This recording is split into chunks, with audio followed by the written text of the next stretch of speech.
తెల్లవారే వెలుగు రేఖలా పచ్చ పచ్చ పచ్చి మట్టి బొమ్మలా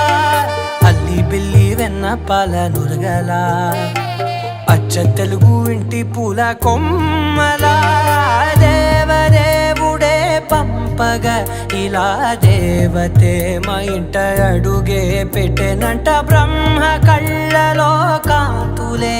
మా అమ్మలా మా కోసం మళ్ళీ లాలి పాడేనంట.